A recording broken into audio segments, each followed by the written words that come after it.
call on Deputy Niall Collins on behalf of Fianna Fáil. Thanks, Ceann Comhairle.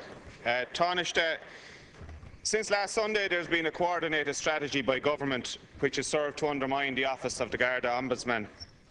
On Monday, the Taoiseach took to the media and demanded that GSOC, the Garda Ombudsman, should level with the Minister for Justice. He further chose to repeatedly misquote and misinform the public in relation to Section 80 of the Garda Siochana Act 2005.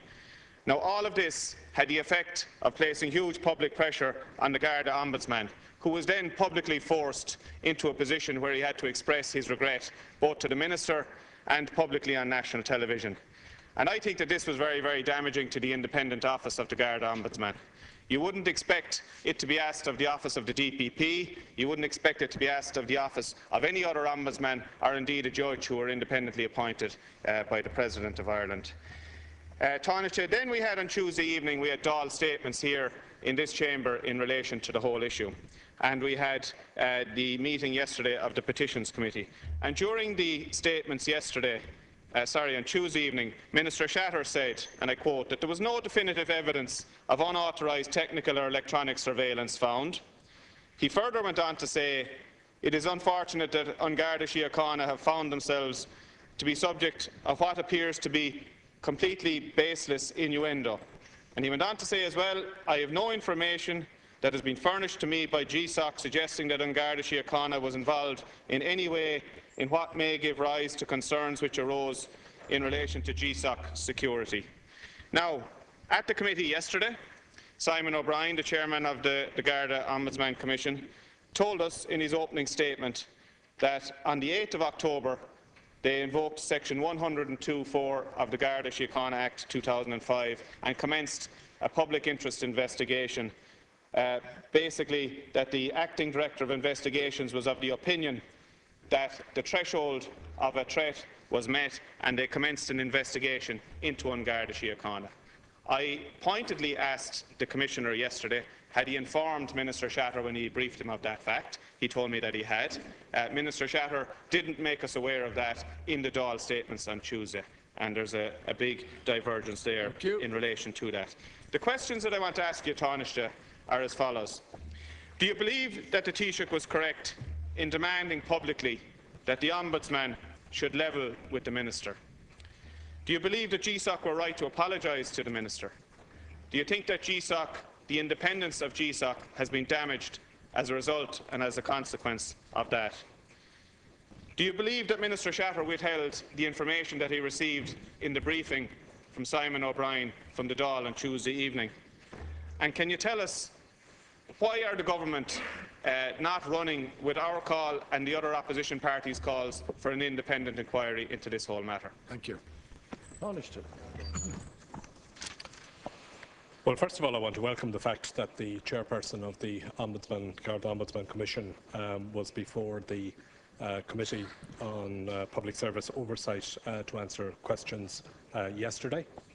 And I also welcome the fact that the committee intends to continue to have this issue examined. I understand that the committee is inviting the Minister for Justice to attend the committee, and he will, of course, be very happy to do so. I want to reject absolutely Deputy Collins' suggestion that there is some kind of a coordinated strategy by government to undermine, or whatever phrase you used, the Garda Ombudsman Commission. The government entirely respects and values the independence of the Garda Ombudsman Commission. The Garda Ombudsman Commission was set up, indeed after many years of a body like this being called for, to look independently at any questions of misconduct on the part of some Gardaí. I believe it does a very good job. I believe it acts independently, and I believe that every member of this House, from whatever side, should and does respect the independence of the Garda Ombudsman's Commission. I think it is something that needs to be underpinned and affirmed in the public controversy which is now taking place. In respect of the specific questions you asked, Deputy Collins, you asked about the question of should the Garda Ombudsman Commission have reported the issue to the Minister for Justice. The Garda Ombudsman Commission itself accepts that it should have done so. Do I think that the independence of the Garda Ombudsman Commission has been damaged? No, I don't. I think, if anything, I think that what we have seen over the past couple of days, I think, is the Garda Ombudsman Commission asserting its independence. And I think that that is a good thing. And I support the Garda Ombudsman Commission in the independence that it asserts. No, I don't accept that Minister Shatter withheld information from the Dáil. The information that he gave the Dáil was based on the briefing that he was given by the Garda Ombudsman Commission, and I understand he's been asked to appear before the Dáil Committee on Public Service Oversight, and he is willing to attend that committee and answer whatever questions they put to him. Deputy Collins. You see, Tánaiste, it's difficult to figure out really what the Labour Party stand for, because you're continuing the narrative here this afternoon, which was being peddled all week by the government. Nothing to see here, lads, move along, nothing to concern yourselves with. I asked you directly, are you not concerned that the Taoiseach is publicly demanding of an independent office that they level with a minister? Are you not concerned at the image of an independent ombudsman being brought into a department and being forced to express his regret by way of an apology? Would you expect it of the DPP? Would you expect it of any other independent office? Do you not think that their independence needs to be respected? And the fact that I asked the Ombudsman yesterday, had he specifically informed the Minister for Justice that they had opened an investigation and an inquiry into Garda Siochana, and he confirmed to me that he had, by way of the briefing on Monday. And for the Minister then to come in here on Tuesday and to completely spin it in the opposite direction, that there was nothing at all, when in fact the evidence at the committee yesterday was completely to the contrary of what the Minister said. I think it's an absolute disgrace that Minister Shatter came in here and misinformed the Dáil as to the content of the information that he had available. And you were happy to come in here again this morning just to, repeat it and keep parroting it out. Now, I want to ask you, as leader of the Labour Party in Tánaiste, what do you stand for? Do you stand for promoting and upholding the independence of the office of the Ombudsman? Because there's knock-on consequences. Thank you. I mean, the DPP, as I say, doesn't get hauled in and asked to explain why a prosecution wasn't taken in some of the vilest of rape cases or real serious grievous crimes that we see reported. It's just simply not good enough. And you haven't answered the question either, Tánaiste, in relation to my party's call for an independent panel of experts headed by somebody in the capacity of a High Court judge to look into this. It's very, very serious. And I'll tell you why it's serious. Because I'm just finishing on this. It's serious because Garda Síochána and the Ombudsman's Office are two pillars of our justice system, and it goes to the heart of democracy. And all we're getting from yourself, and we've had it all the time since Sunday from the Taoiseach, from the Minister for Justice, is there's nothing to see here, lads, move along. But we got a different version from the body at the centre of it yesterday at the Petitions and Public Oversight Committee. So it is serious. It is serious. We got exactly the opposite. We got exactly the opposite to what... David, would you please... It's not good enough. It's just simply not good enough. Yeah, now, what do you stand for at the end of the day? If you don't stand for the independence... Thank you. You have no further questions. ...supporting these people by the government, well then there is a raid by the President on the nomination of government. Well then there's a real problem at the heart of government, because you're interfering in the independence by your strategy, which you have been supporting. Deputy Collins, I'll tell you what I stand for. I stand, first of all, for the public confidence in the Garda Síochána, who do a very good job for the people of this country. That's number one. Number two, I stand for an independent Garda Ombudsman Commission to examine allegations of any misconduct on the part of the Gardaí, and I think it's important that there is public confidence in them. What I do not stand for is the kind of claptrap that you've just come out with, where you are now seeking to politicise what you rightly say. Here's an opportunity. here is an opportunity. Here is an opportunity.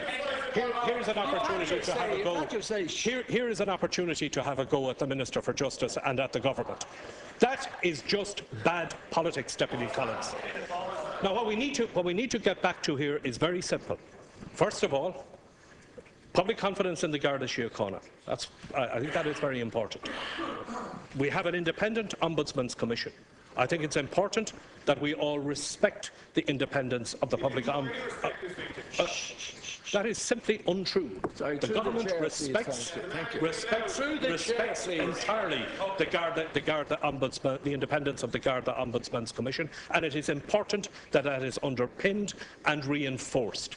And as for the issue of whether or not the Garda Ombudsman's Commission should have reported to the Minister for Justice about the issues on which they conducted the investigation, the Garda Ombudsman's Commission itself acknowledges that it should have reported that issue to the Minister for Justice before he read about it in a Sunday newspaper on Sunday. Thank you. Deputy MacDonald, thank you. Tánaiste, following the Garda Ombudsman's evidence to the Public Service Oversight and Petitions Committee yesterday, it has become evident that the government has sought to mislead citizens about the bugging controversy. Let's be clear that members of a government oversight agency were forced to hold meetings in cafes to avoid surveillance. They stopped using their mobile phones, using texts, or holding meetings in their offices. Now, Tánaiste, this is an outrageous situation, and the government response has been equally outrageous. The Taoiseach and the Minister for Justice came into this Dáil chamber and made statements on the record that have been flatly contradicted by the Garda Ombudsman. It's clear that the government tried to shut down the demand for transparency surrounding the bugging scandal at GSOC.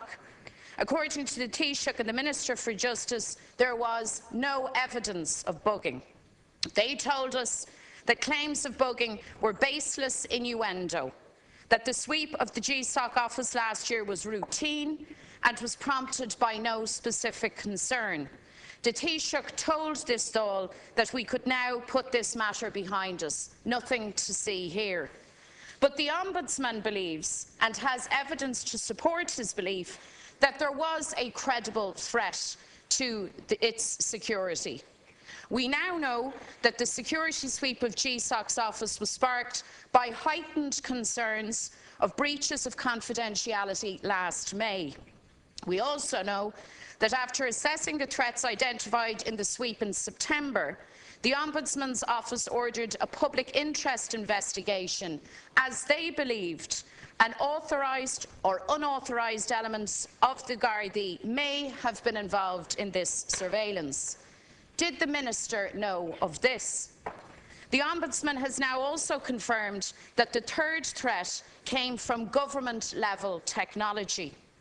Now, Tánaiste, the Minister for Justice was briefed on all of this, but the account he chose to give the Dáil on Tuesday is at odds with what the Ombudsman outlined yesterday.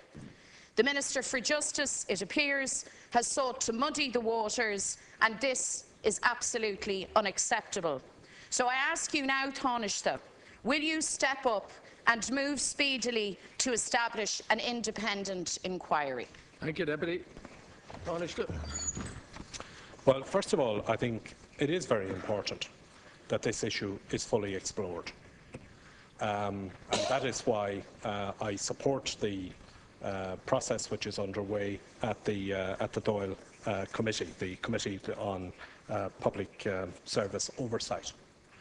Now, at the end of yesterday's discussion, of which the Chairman of the Public Ombudsman's Commission appeared, that committee decided, as I understand, to do two things. First of all, to request the full report that was presented to the Garda Ombudsman's Commission.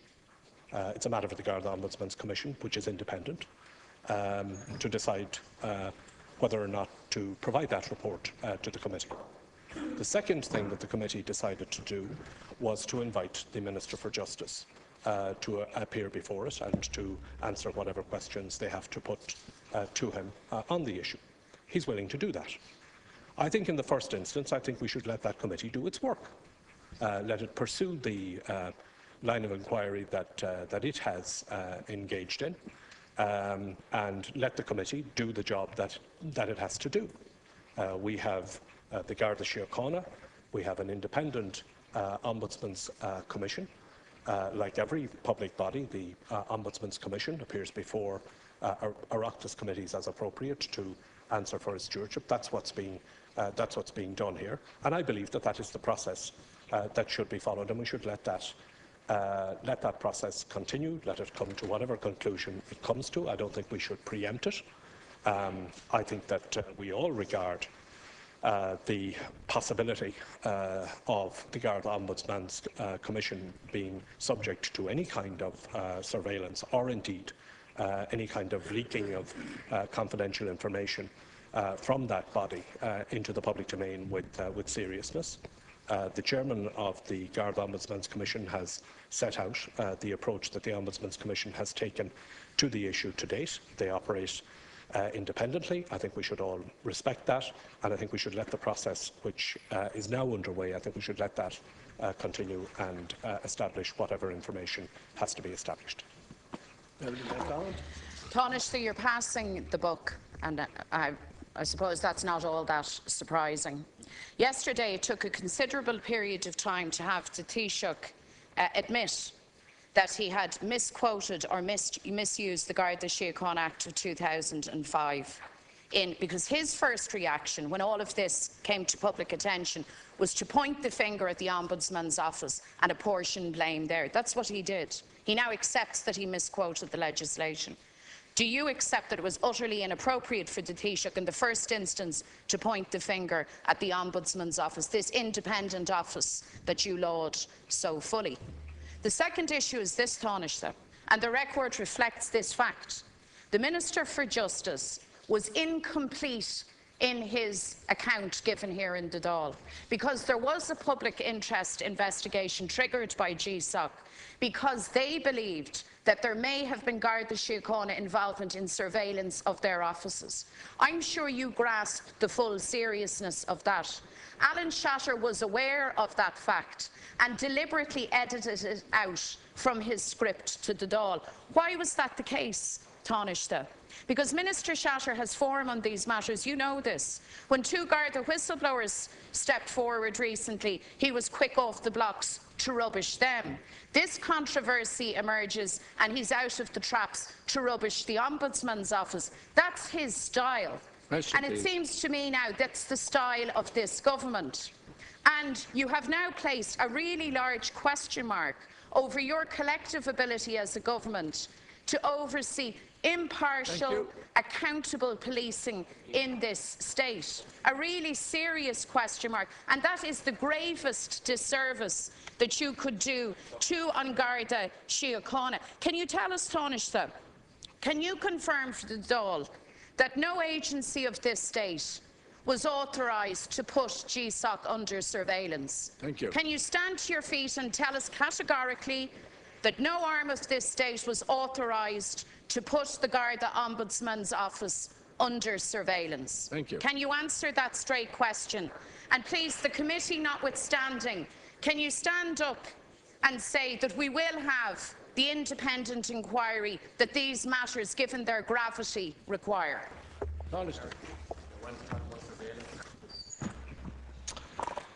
Well, I think the serious issue here is the possibility that an independent body whose job it is to investigate complaints or allegations of misconduct against the Gardaí might have been under surveillance, and that the information which that body is seized of is brought into the that confidentiality is breached. I think that is the serious issue here. And the Garda Ombudsman's Commission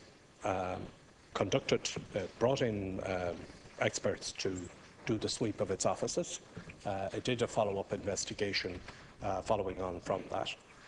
The chairperson of the Garda Ombudsman's Commission has brought that information before the Oireachtas committee. and the Oireachtas Committee is going to have further investigations. They're going to ask the Minister for Justice about issues arising from that, and I think that that's the right course of action to take, because I think the critical issue here is that the independence of the Garda Ombudsman Commission is maintained, is upheld, that there is public confidence in the Gardaí. Now, I appreciate that, you know, members of the opposition party here, parties want to politicise that in some way, want to find this as a way in which,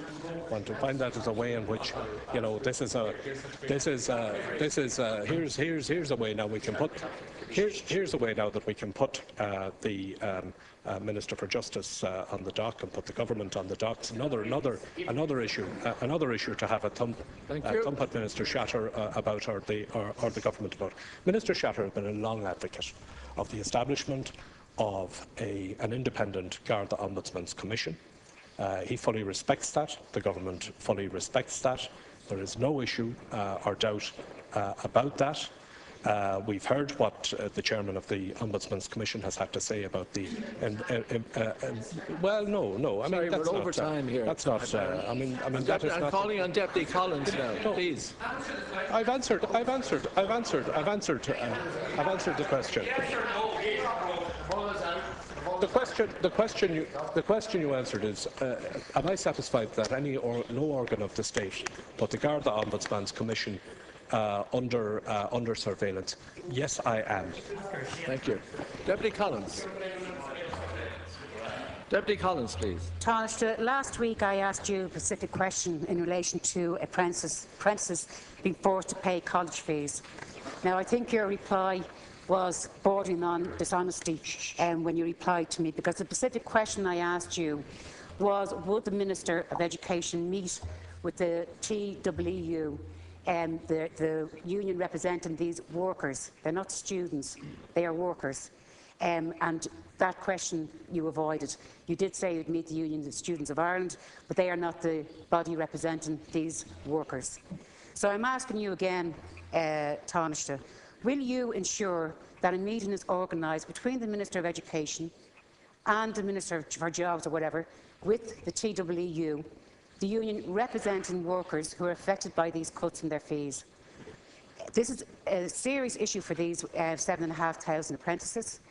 This is part of their training, part of their education, something you should be supporting as a minister in relation to this. They are not workers who earn €750 a week.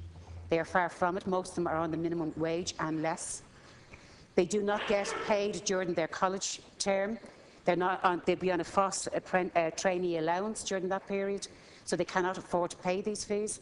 So I'm asking you, Tánaiste, to organise that meeting with the TWU effectively and as quick as possible, and to discuss seriously about reinstating these college fees, pending the big question you raised last week about the Minister of Education looking down the road at apprentices being broadened out and all that. So I'd like your answer. Thank you.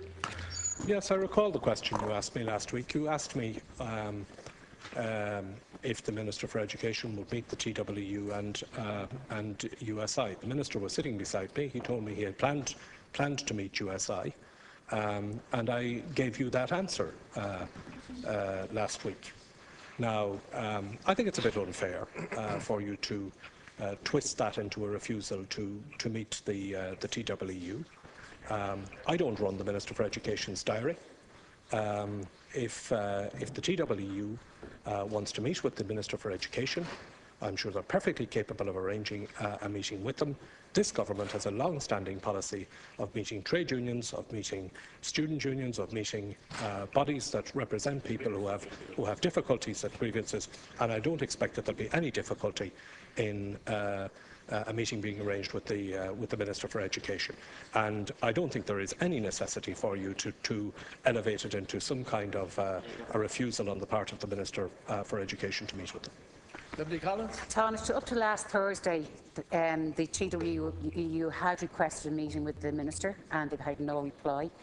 I raised it last week and he said he's meeting the Union of Students of Ireland, who are a body not representing these workers. A week has gone by, and I only spoke to the union there about 15 minutes ago just to confirm that the Minister had not contacted them at their request, and he still has not replied to them. So I'm asking you again, if you stand up for these workers' rights and conditions, please arrange the Minister of Education to meet up with the union representing these workers. That's it, yes or no? And will you consider reinstating the fees, yes or no? And then the union will know where they stand in relation to this government. Well, again, I say, I mean, you know, I don't see that there's an issue here. If the TWU wants to meet with the Minister for Education, it requests a meeting from the Minister for Education, and I'm sure it can be arranged. If the Union of Students in Ireland wants to meet with the Minister for Education about the issue, similarly, they ask the Minister for Education about the arranging of that meeting. No minister in this government is refusing to meet with representative bodies on issues that are of concern to them, and I really don't see that there is any difficulty whatever in a meeting being arranged with the Minister for Education. And if I may suggest it, if there is an issue, then I think it should be pursued directly with the Minister for Education. Thank you.